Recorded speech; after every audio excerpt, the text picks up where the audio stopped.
was made.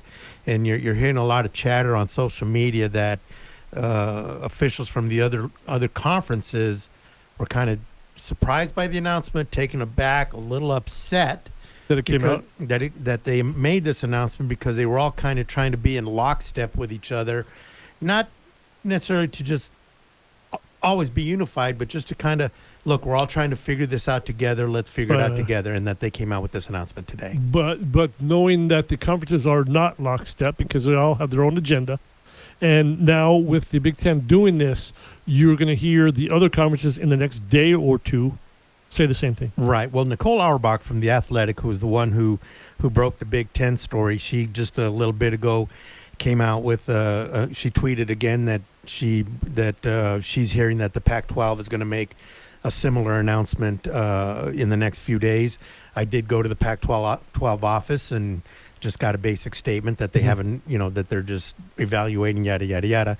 But I mean, how can you think that they're not going to do the same thing? Didn't we talk about this earlier this week? Of course we did. Yeah. And the ACC is going to do the same thing. And then, the SEC and the Big 12 the Big 12 are holding out. But how can you not? So the impact itself is there's going to be some big games, not really involving Arizona, but other guys in the conference. Right. There's already some big games that are off the board for the Pac-12. Michigan was going to play at Washington, and Ohio State was going to play at Oregon. Those are the only two games that specifically affect the Pac-12. But you've got other games now. You got teams that have openings. You have all kinds of other things that can happen. Notre Dame, for instance. They were going to play Wisconsin. Now, let's say the Pac-12 does the same thing, which I 100% believe that's what's going to happen. Notre Dame's also going to lose games against USC and Stanford. What's going to happen in Notre Dame? Right. I was going through the list of non-conference games that would be impacted for the Pac-12, and there's a whole bunch of them. And a lot of these West Coast games. BYU has 3 games against Pac-12 teams, and so does Hawaii, with Arizona being one of those. So Texas A&M plays Colorado, TCU plays Cal. You got Alabama and USC, which is one of the big games of the year. What's going to happen to those games? Well, let's say this. This came out just today. Not that it's a big shocker because we've been talking about it. A lot of people have been talking about it. Now, okay, so at least they have something in their back pocket that they might still have a season. Wait, give me 3 weeks, and we'll see what happens. Well, right. Because another domino could fall. Well, sure, and that's the big thing now. So now, some of this is being played that, okay, this is sort of a first step towards not having a college football season, or right. That's the worst case scenario, obviously, or moving it to the spring. And that, it's on. Some people are saying it's almost impossible to think that even a conference-only schedule can be played. Right, and there's to be 8 games each, probably. Well, the Big Ten. The Big Ten has not put out its schedule and said what they're doing. They said now we're going to start working on a schedule. The word is that they want to get a 10-game schedule. I don't know how you get 10 games in, right? So. Pat Forty, who writes for Sports Illustrated, already shot out a big piece on this, and said the options for having even a season in the fall are dwindling. Sure. Now that you've taken this step, saying that, so he spent some time discussing. Let's say you move it to the spring. What do you have? And his thing with just weather conditions and those kinds of things that you're talking 6 to 9 games. Yeah. I mean, that you won't be able to play more than that. The problem with all that is there's no right or wrong answer. I think the one thing that you're like you're a big fan. You love the game. You're just hoping for a season. I'm hoping for a season, but Whether it be 6 I really games, want it to be in the fall. Right. But you'll take a spring? I'll take 6 games in the fall over 10 games in the spring. Really? I would. Why is that? Because that football's supposed to be in the fall. Okay. That's why. Football's supposed to be in the fall. Now, but if you think about it, and again, another point made on social media, can you imagine how the athletic departments will be stretched if every single sport is playing in the fall? Because remember, totally agree with that. Winter sports overlap the spring sports. And now if you've also got the fall sports going at the same time, how do you manage those from a staffing standpoint? No question. I think that was my biggest concern when they decided to or thought about going to the spring. Look at basketball is king here. You have a Saturday game on a basketball day or night. What do you do with football? Do you play it on Friday night? Right. Do you play it on Sunday? Right. TV, do you play Monday night? What do you do? Yeah, exactly. No question. Especially for a basketball-heavy community. Right. And Arizona's, among a few schools that are, Kentucky would be like that. Kentucky's, I think, has got a program similar to Arizona's, right. and a basketball program similar to Arizona. Even Duke is the same way. Mm-hmm. What are they going to do when basketball is king and football has to be fit in there somewhere? You're probably correct. They'll probably play Thursdays and Fridays. But look at in the Pac-12. Conference games are Thursdays and Saturdays. Yeah. Well, it's the scheduling people that'll have to be busy figuring it out. But I think that is the last. The last resort is canceling everything. Right. The next would be playing in spring. And I guess what? I'm putting some money on spring. Yeah, that's probably the smart money right now. You play what do you play? Craps. Yep. So do you kind of hedge bets and all that stuff? I don't know the game. I don't. But can you? Can you? I don't bet against myself. Okay, so but people do. People do. Yes, yeah, I don't either. So I don't. But that's what I would do if I bet a little on the fall, a little on the spring, and even a little on no football at all. Yeah, it's as positive as I want to be as I don't know. You've been positive all this time. I want to be hopeful of all this. I have a hard time believing we're going to have much of a season in the fall. Now, if we can turn things around, what this is doing is buying time. Yeah. So now you can start a season in maybe late September. Again, I think the Big Ten's going to have to, pump the brakes a little bit and realize they're not going to be able to play 10 games. One of the big ideas behind this is to buy yourself some time. I know the main impetus of this is to have more control over testing and the standards that each of the schools are going to have to do this. But I just feel you're going to have to push back and go to start thinking 8 or 9 game seasons. Oh yeah, no question. Yeah. So we're looking at mid-September. We've kind of always thought with Hawaii, Texas Tech, Stanford, and Portland State are gone. Yeah, Portland State are gone. So the season will start mid to late September. On the scale of shocked, it can't be a 1, maybe a 2. Oh, now knock me over with a feather, right? Yeah. I mean, it's just this was. We knew this was coming. Yeah. I'm kind of surprised the Pac-12 didn't announce it first. Mm-hmm. I really am. I thought the Pac-12 would be the first to go. So now that the Big Ten has done it, how is everybody else not going to say, okay, we got to do this too? Can you, the one thing that I heard coming in, I think Michelle, the earlier back who broke the story. So can you still find a genuine champion at the end of the season? Well, I think so. That's a big part of the discussion. You got to play enough games, though. Mm-hmm. I mean, Major League Baseball cut their season by, 80 games. 60%. So.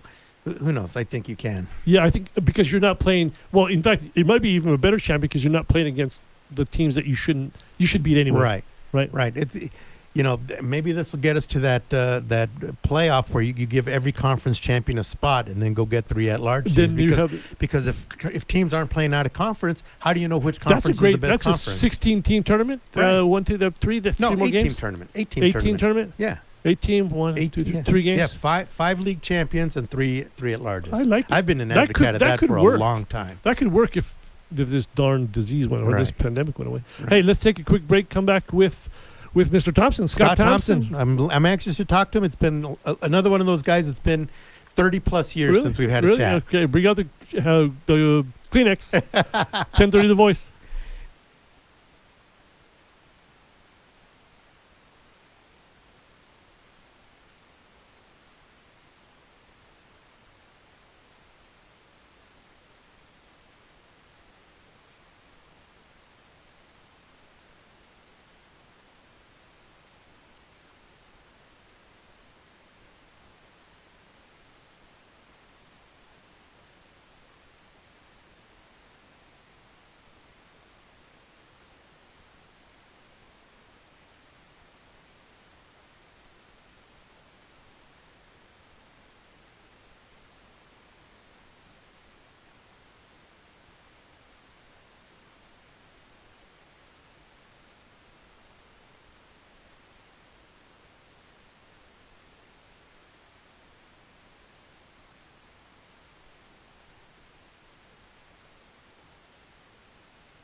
And of course, there's Weekend Watch with Matt Russell, all happening on 1030. Tucson's voice for trusted news talk. Anywhere in the world live listening, yes, 24/7, buckmastershow.com. Tucson's source for trusted news and talk. 1030, The Voice.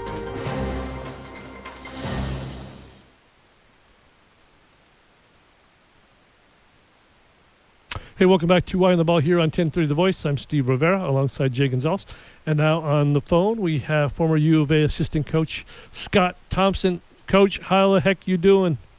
Hi, Steve. How you doing? Fine. Welcome to the show. This is your first time, so we'll be easy on you. I know you're an elderly man now. That, but don't do that on my account. Great to have you. And you know Jay. Scott, Jay, how you doing? It's been 100 years about, right? It has been. So tell us a little bit about what you've been up to. I'm looking through your, some of your stuff, and I saw you recently were inducted or going to be inducted into the Quad Cities Hall of Fame back home in Iowa and stuff like that. And I know you're CEO of a company that's doing a lot of work with cancer and that type of stuff. Tell us some of the things you've been up to. Well, I've had kind of three phases in my life. One was coaching for 23 years. I was a D1 coach, and I was in my last coaching year. They diagnosed me with stage 3 colon cancer, and it had gotten in all my lymph nodes, and actually it was kind of about the same time Bobby Olson was going through hers. And with her cancer, and I was just fortunate to make it. And when I kind of toyed with being an athletic director, and then I started raising all kinds of money. And for the last 15, 16 years, I've been raising money for cancer and cancer research. One here at the University of Arizona, and then I ran their foundation at UCLA, and then got recruited to go to University of Florida. So I was living in Gainesville, and Rebecca, my wife, was U of A grad. We love Tucson. We decided to come back a few years ago, and I've been doing some consulting. I've been doing some work with Coaches versus Cancer, and then I work in the financial world at UBS Financial Services here in Tucson. So I'm a financial coach now, if you could call it that. And I work with a lot of people with their retirements and businesses and things like that. So I stay pretty busy. I'm assuming, I know you've been out of the coaching business in terms of basketball, but I am assuming that you probably miss it a tad or two? Well, once you're a coach, Steve, you're always a coach. And the thing with the Coaches versus Cancer, it keeps me close to the game. Close to it, yeah. Close to the game. Close to you develop friends, and there's a camaraderie, and it's college sports. My father was a coach. I grew up that way. It's just something that's kind of bred into me. And then being here in Tucson at the U of A when we restarted the program, that's always been something that's been. I guess Rebecca and I feel this is really our hometown. So we love it here and have many good friends and things like that. It's funny, Jay. Earlier this afternoon, Jay sent me a clip in your induction to the Hall of Fame up there, and I'm thinking, oh, of course you were the son of a coach. You had no choice but to be a coach. Well, both my parents were teachers, and yeah, I mean, I grew up, and my heroes were those heroes in the '60s, and I was playing basketball at the University of Iowa when a guy by the name of Lute Olson got the job, and nobody knew who he was. And hell, they were saying Luke Olson. What? Weren't they? Yeah, yeah. I mean, he. But the thing about Coach Olson is he's one of those guys that can just take guys like me that I couldn't jump very high, I wasn't very fast, but I was a pretty good shooter, and he helped me become a all Big Ten player, and get drafted and things like that. So I bought into what he was doing, and what's funny when I got cut by the Pistons, I was there. We went to the Final Four with Lambeer and Trapuka and Woolridge and Hanslick and all those, and I recruited John Paxson, and so a lot of that history I've been part of, and really proud of it. So, Scott, as I was reading through your history, I was looking at the stuff about your days in Moline and Wharton Fieldhouse, and you talked about it being full and all kind of that kind of stuff. So immediately, the movie Hoosiers came to mind. I mean, playing basketball in the Midwest in a place like Iowa, in a town like that. I mean, is that a true picture of what it was like for you guys, or was it kind of small townish, and everybody was thinking about basketball and that type of stuff? Well, it's different parts of the country. People are really into their specific sports. Like when you're in the Midwest, Indiana, Illinois, Iowa, high school basketball was really big. When you're in Texas, my experience of living in Texas, high school football is so big. Right. When I was living up in the Northeast, it's hockey and lacrosse is so big. And when I grew up in the Midwest, that's what it was. My high school, that Wharton Fieldhouse, sat 6,500 people, and it was packed every game. It was packed. That's huge. I can't imagine 6,500 seat. It was packed. High school arena. It was unbelievable, but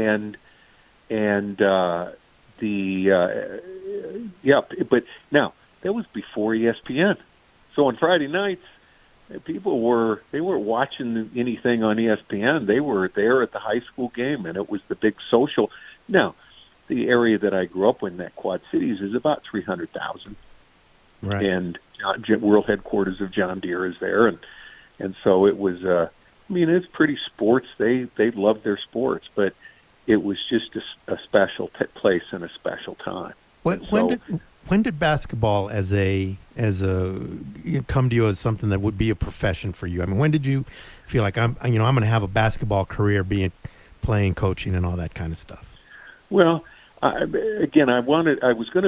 was training to be a high school teacher and maybe a high school coach, and I had Webster City, Iowa, offer me a job at Webster City, and I thought I was big time. And the other thing is that I had a summer job. I didn't even know I got drafted. And wow. I was drafted by the Pistons. I was fourth round, but now it'd be second round because of there were just fewer teams. And I didn't even know I got drafted, so it wasn't even a big deal. And so that was a big deal because you wanted to be playing against the best and stuff like that. And then when I got cut, I did play with Athletes in Action for a year, which was a great experience. And then that year, when that was over, I was either going to get into coaching. I was going to be a grad assistant or something like that. And again, I was blessed that I got on at Notre Dame. I was their third assistant, recruiting like crazy, and it was great. I thought I was really in great shape, making $6,000 a year. Wow.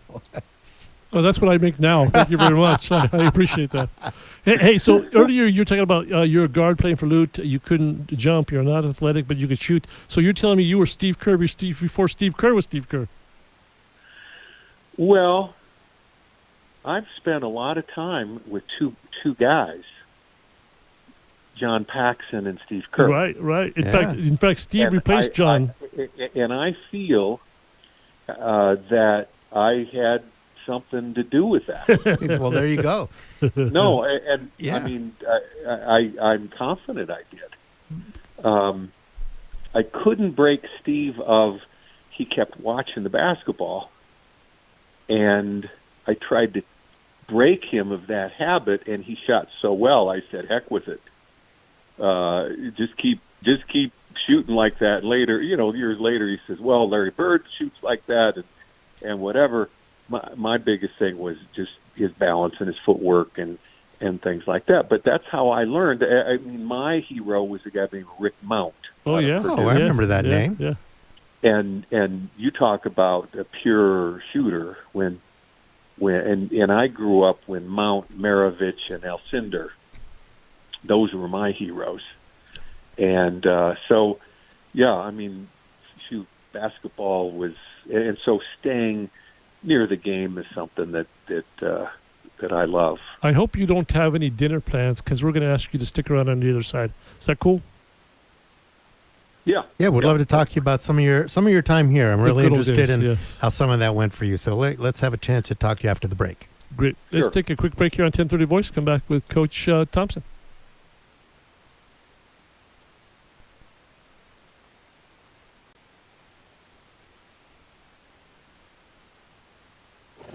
CBS News at the top and bottom of every hour. 1030 The Voice, Tucson's trusted local news and talk. The record number of coronavirus deaths in Florida and California weighed on Wall Street, even if tech shares sent the NASDAQ up 0.5% to a new record close. The Dow fell 361 points. The NASDAQ rose 55 to 10,548. The S&P lost 18. Losses ranging from 0.5% to 1.33%. Analysts are worried businesses could be forced to close again. And while United Airlines has warned its workers to brace for tens of thousands of layoffs, Wells Fargo may be planning a similar move. Sources tell Bloomberg the pandemic is getting the blame and the layoffs could start at the end of the year. That rattled financial shares since the industry has been trying to avoid layoffs. Starbucks is going to require all customers wear face masks in company-owned stores. That'll start next Wednesday, and that's even if local governments don't require mask wearing. The company says if you don't want to wear a mask, you can order through the app, the drive-thru, or place an order for delivery. Joan Doniger, Bloomberg Radio. CBS News Update. In the COVID-19 hotspot of Florida, health officials reported another one-day record of deaths in the state with 120. The state has nearly 230,000 cases altogether. Florida Governor Ron DeSantis. You should take precautions, but there's no need to be panicked. There's no need to be fearful. Correspondent Jim Krasula with rising numbers in nearby states that's led to hospitals overflowing. Mississippi's 5 biggest hospitals are out of intensive care unit beds. Mississippi has one of the fastest growing rates of new COVID-19 cases in the country. Nearly 85% of Georgia's critical care hospital beds are now in use, with COVID-19 cases surging in that state. In an interview with The Hill, Dr. Anthony Fauci gives this advice for governors. I would hope we don't have to resort to shutdown. I think that would be something that is obviously an extreme. I think it would not be viewed very, very favorably, even by the states and the cities involved. CBS News Update. I'm Matt Piper. Camille Rivas Rutherford with Coldwell Banker Realty has been one of the top producing real estate agents in Tucson, Oro Valley, Marana, and Vail for more than 20 years. Let her help you find your dream home in southern Arizona. Her passion and enthusiasm for real estate has helped her become one of the most respected and trusted realtors in the area. And she was recently named a recipient of Coldwell Banker's 2019 International President's Circle Award. Camille's approach to sales and marketing and selling or buying a home is second to none. Give her a call at 520-250-5192. Time to update those old kitchen cabinets? Call the Window Depot today. The Window Depot is not only the #1 warehouse for windows and doors, we now have a great selection of kitchen and bath cabinets at Tucson's best prices. The Window Depot is Tucson's top spot for granite and quartz countertops to finish the new kitchen or the replacement of that old worn-out Formica. So call us today at 290-8545 or 622-6430. The Window Depot, windows, doors, granite, and new kitchens. Tune in to Tucson's Hispanic Voices this Saturday. Mayor Regina Romero discusses the face mask culture clash. This is not about rights or freedom. Why defunding police is not the answer. Not robbing Peter to pay Paul. And why standing with Black Lives Matter does not mean taking a stand against police. Tucson's Hispanic Voices, Saturday mornings from 10 to 11 on KBOY 1030 The Voice.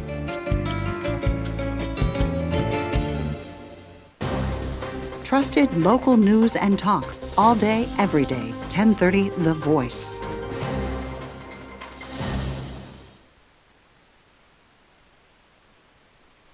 Hey, welcome back to Eye on the Ball here on 1030 The Voice. I'm Steve Rivera alongside Jay Gonzales.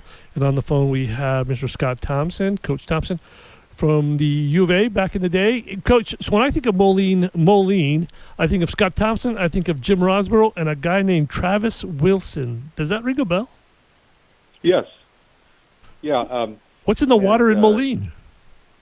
I don't know. Isn't that interesting? Coach Roz was from Moline. He's a handful of years before me. And then we worked together at University of Iowa. And Travis Wilson came afterward. I didn't know much about him, but I knew he was a good player. And I don't know that much about Travis. Yeah, but what's in the water at Moline? It's not about. Did AC Earl come from Moline?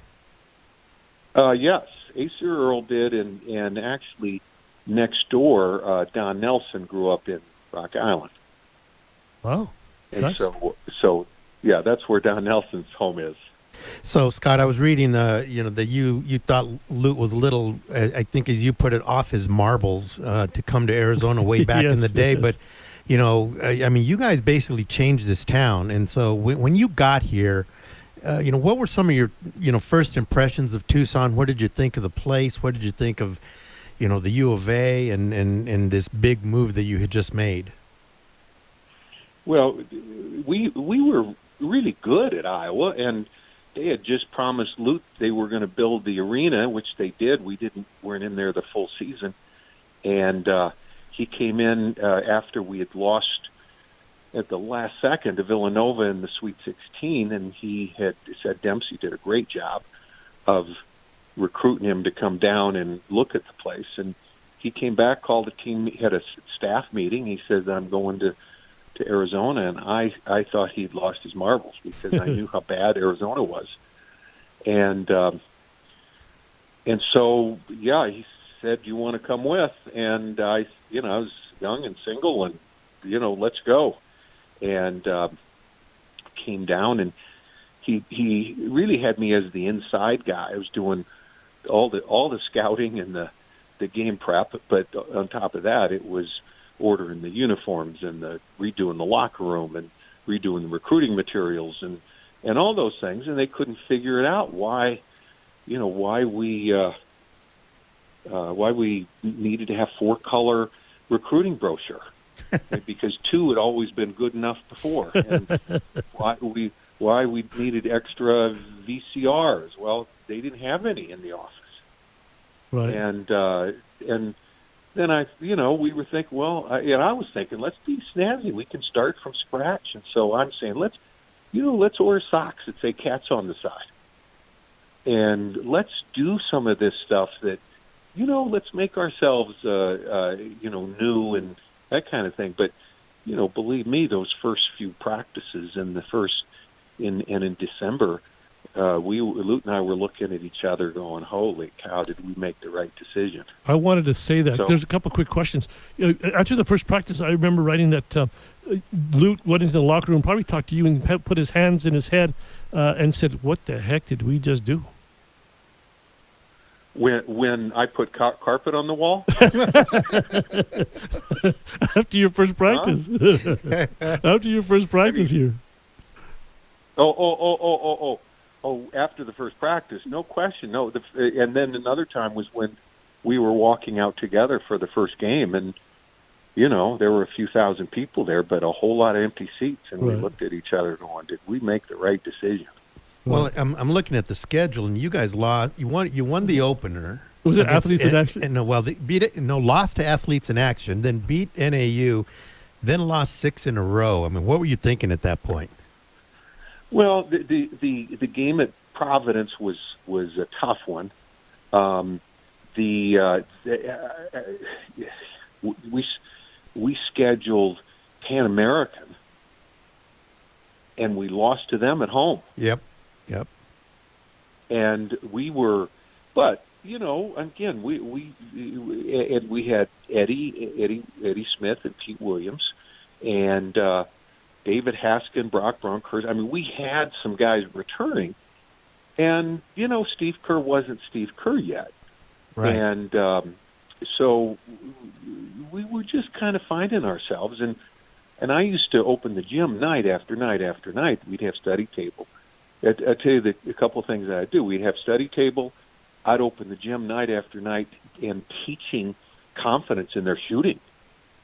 And again, that being my specialty, doggone, we needed guys that really had confidence, and they still kid me to this day about, because my thing was always we're the best shooters in the pack. We're the best shooters in the pack.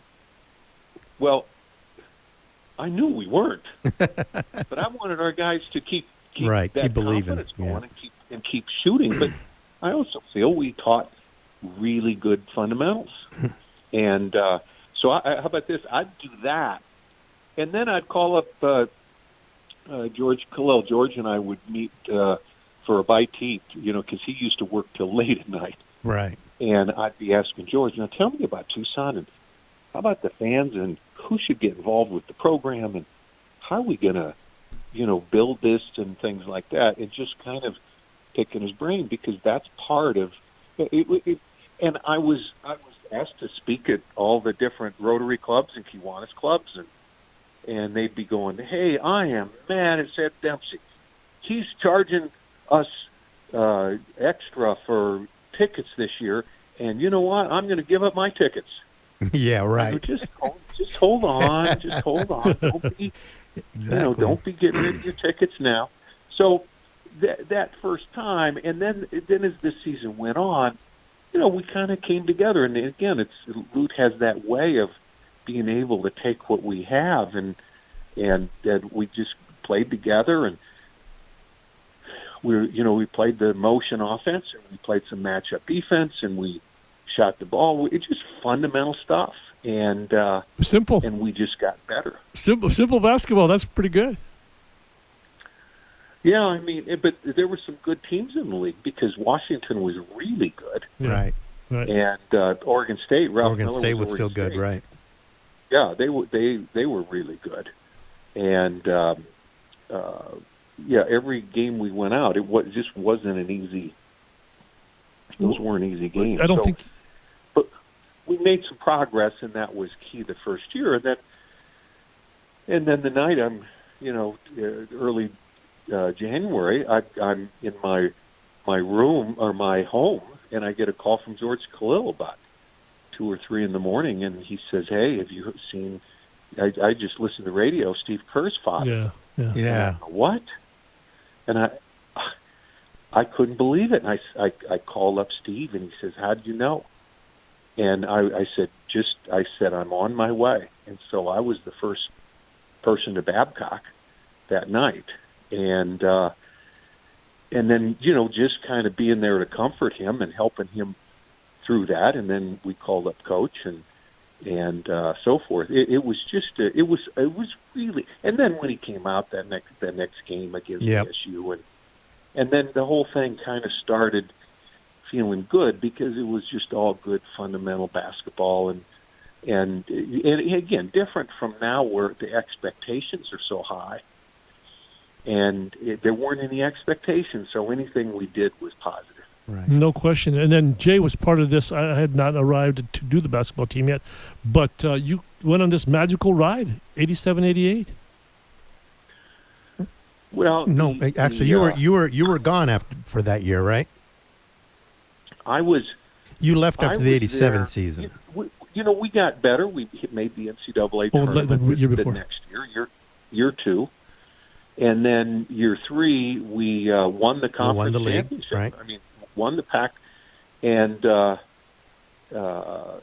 then Coach asked me to be his guy on the World Championship team, and I ran the trials, and got married. I met some wonderful young co-ed who just had graduated, and we got married, and then we have training camp here, and then we're off to France and Spain for the World Championship. So, I mean, and it was great. Then, and I say this,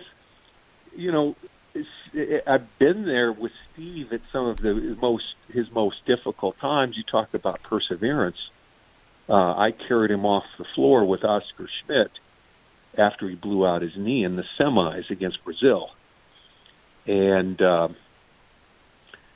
he, we were, I carried him into the locker room, and the team physician said, "Gee, Steve, this may be a career-ending injury."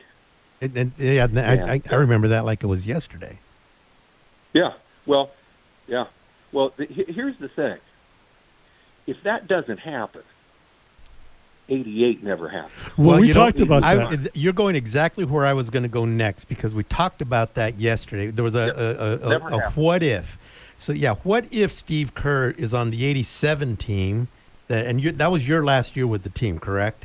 Right. Right. What if he's on the 87 team and isn't here for 88? How things change? I think it just slows the progress down a little bit, but the 88 Final Four really launched it into warp speed. Right. But if that 88 Final Four doesn't happen, I think, or 88, I think it just takes a few more years to get it going. The 86, I'm sorry, go ahead. Yeah, I don't think it happens if Steve's not. Because, I mean, look at that year he had. Yeah. And look at, all his leadership and his lack of turnovers and, all those different things. It's just, he was such a great leader on the team, obviously, having Sean there and the other veterans that had been around, Judd and Matt and, what was that? That was Matt's first year. Yeah, Matt Muehlbach was a freshman. Yeah. Yep. Yeah. That 86-87 team, that was the first year that I covered the team. So that was when you and I met. And that was, that was our only experience with each other was that season. But as I recall, the thing that characterized that team was it was missing that piece that Steve Kerr brought to the team, because that team, as I recall, blew a lot of second half leads and stuff like that. Well, that's where I wanted to ask, because he's on that team. Don't you think that team kind of makes a great run? Yeah, I do. No, I think if he was there, but you know what? Here's what we got as our point guards: Bruce Frazier and Kenny Lofton. Right. Those are our. We were very light at that position. Right. But as you've all seen during the point, the got to be strong at that position. And that year, we just couldn't find our bearings. Yeah, it seemed like it. Yeah, we lost in the tournament. We lost in the Pac-12 tournament. Or 10 at the time, and then we lost the first round to UTEP at home. Yep. That was a tough year for a lot of folks, and made you guys a little harder to cover because lost a lot of games that you really didn't think that you should. But on the other hand, again, people will always remember that it was sort of building to the 1988 season and having Steve around. Do you ever look back on that and think, I wish I'd been part of that? You were on to your head coaching career. I get it, but as you sit here today, do you ever feel like you missed an opportunity to be part of something that was incredible, even though it's easy to say you had a big hand in building that? Well, that's the piece, because what's not easy is that's kind of the mark for when modern Arizona basketball started. Well, those 4 years before, there was a lot of investment, and so I'm proud of that big part of that, being part of that. But yeah, I took Rice, and Rice had 19 straight losing seasons, and I think I won 6 games my playing against Arkansas and Phi Slamma Jamma and so forth. So I was watching the Wildcats go on, and I felt like I was a big part of that. I just wasn't there. You coach alongside Burmeister? Yes. Yeah, so you obviously know he passed not too long ago. He was one of those great coaches, too. Good guy, great coaches. Yeah, Ken was a very unique guy, and just, yeah, I mean, we were fortunate to have him, fortunate to work together. And, yeah, it was Ken, me, and Ricky Birdsong. Yeah. Another guy who's not here. Yeah. No, I know. It's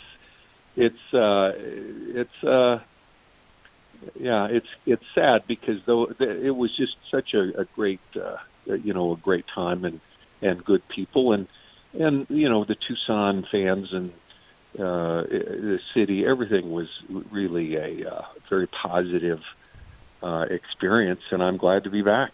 Well, for what it's worth, Scott, I've been here for the duration, both as a fan, as a journalist, and now as a radio guy. And, I think, that coaching staff, I think people have always recognized that coaching staff, is really the one that built, what Arizona is today, even though guys like, Kevin O'Neill came along. McAndrews was here, too. Tony McAndrews was here. Jesse Evans and some of those guys, were here and part of the, big teams, the teams that won the national championship. But I think, though, you just mentioned those 3 assistant coaches, and I think you guys are pretty well recognized as the guys who had a big hand in building this. There were some great coaches that came, the great staff members, the great assistants. I mean, you go through it. There's one common denominator. Luke? Yep. Yeah. I mean, again, there's one common denominator. Sure. And no, you know what? You can't argue with that. So I think that he was very good at picking you guys and knowing how you guys would work with each other. Yeah, but I also think that he did, but he was just, as players, he was a very good leader, and I mean, he knew strengths and weaknesses and how things fit and things like that. So, but it's funny how many times I think Ken was one of the top assistants in the country, and then he left, and then I was one of the top assistants in the country, and then I was gone, and Ricky, and then Kevin, and then, I mean, you go right down the line. It's just how it worked. Right, no question. And so we were very fortunate to be part of that. Coach, we really appreciate you coming on. I'm sure the listeners were happy about the good old days. We love talking about the good old days. We do. Because, Steve and I are a couple of old guys, so right. And remembering all this time. But, Coach, it was great to have you on. Great to talk to you again. It's been too long. We got to have him in studio when we can have people in studio. We got to get you back.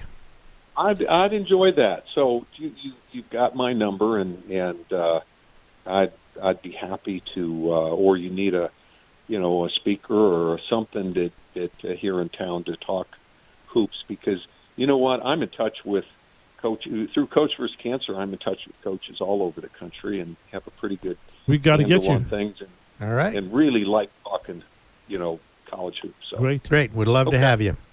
Thanks, Coach. Appreciate it. Thank you, guys. That was Scott Thompson here on 1030 The Voice. Great show. Thank you very much. Let's take a quick break.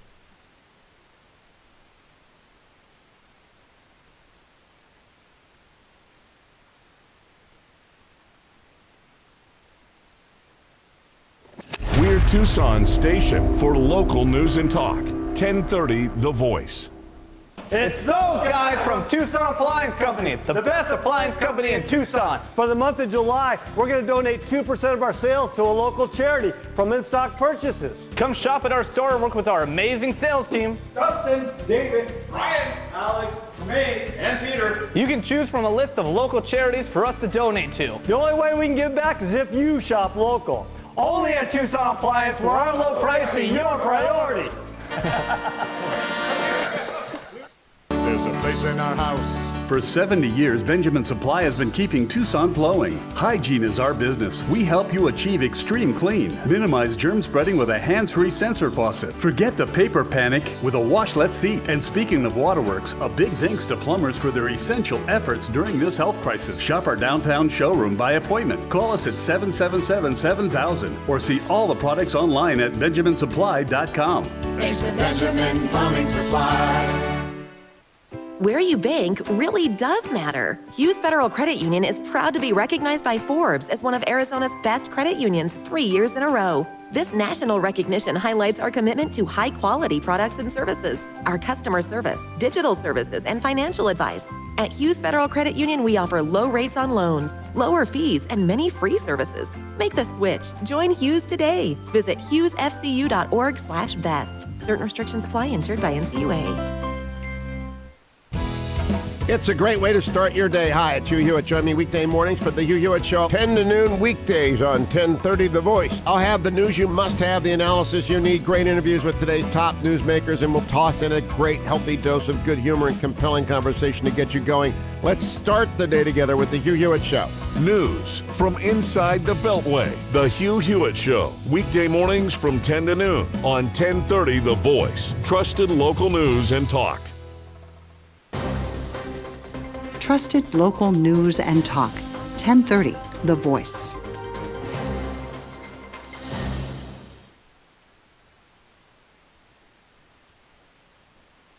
Hey, welcome back to Eye on the Ball here on 1030 The Voice. I'm Steve Rivera alongside Jay Gonzales. That was a lot of fun with Coach Thompson. That was. Scott was one of the great guys. I only knew him for that 1 year that I covered the team, the 86-87 season. But you could tell he was sort of the guy who kind of held things together. You had Lute, who was sort of the CEO of it all. You had Kevin O'Neill, who was just a nut, right? The nut of it all. Ricky Birdsong, Ricky and Kevin, I remember they shared an office at McHale. So you walked into that office, and there were all kinds of shenanigans going on, and they're mostly caused by Kevin. Yeah. Ricky, a Which great is laugh at him, probably. Yeah, a great guy who was just a calming influence. You could tell he was the guy that sort of was the guy who would put his arm around the players and help them through things. And Kevin was sort of an enforcer kind of guy. And Scott was sort of I don't want to say, if I say he was the brains of it, that would imply that the other guys weren't smart. Right, and that's not what I'm saying. I totally get it. But he was sort of the intellectual guy of that who kind of... The soother. The soothsayer. Right, who kind of sort of held all those things together and to allow Lute to just kind of run the show. I'd ask Tom for a big word, but I'm not in the mood to get a big word from Tom. Hey, just real quick, because we've seen this, that Zion Williamson's stepfather took $400,000 in a payment before he went to Duke. It's a court filing things. So, and this is on ESPN, Mark Schlabach. So is this, if you're an Arizona fan and you have history with Mark Schlabach and his stuff that he's written about U of A, is this believable? Well, here's what Arizona fans are going to do. They didn't want to believe the stuff that he wrote about Arizona, but they are going to believe the stuff he's writing about Duke. Welcome to my point. Yes, exactly my point. That's exactly. But, I don't know, But on the other hand, you've got you got some of these court filings, and there's something going on over there. Sure. Who knows what it is? I don't know. I guess, for anyone to think that Duke and everybody else isn't doing something, I think is incredibly naive. Even to say, Arizona, obviously Arizona was doing something because Book Richardson got caught doing something. So we know that.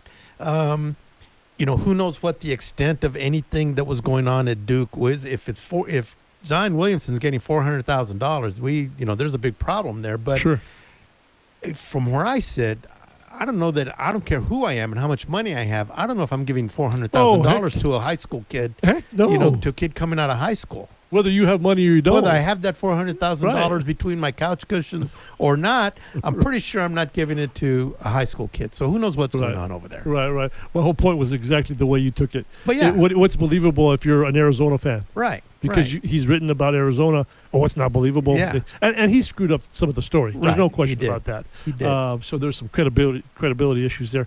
But if it happens somewhere, what do you believe? Right, but I want to see where somebody like Dick Vitale is on that, because when Schlabach wrote that stuff about Arizona, he was all over it. Sean Miller should be fired.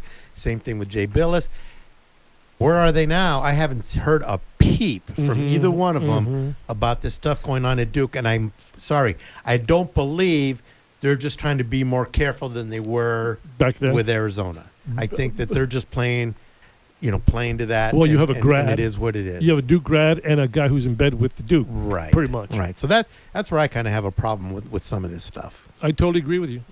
But I sure don't mind talking about Duke having issues. Even though my daughter's a Dookie now, as I've said before. Will your college tuition end up to be $400,000? God, you know what? I can't even imagine coming out of high school and somebody's going to throw $400,000. You sure as hell ain't going to say no. Oh, I'm not going to. What are you going to do? Yeah, you're saying okay. He said, "Yeah, I'll take my $400,000. I'll go play for a year and get the heck out." Yeah, and whatever trail you leave behind you, burning, stuff you leave behind you, so what? I joke about this because I totally joke about this. So if U of A paid $8,000 and $10,000, that's kind of the numbers have been said. They got a deal. Oh, they got a deal. Even if they paid him $100,000, they got a deal.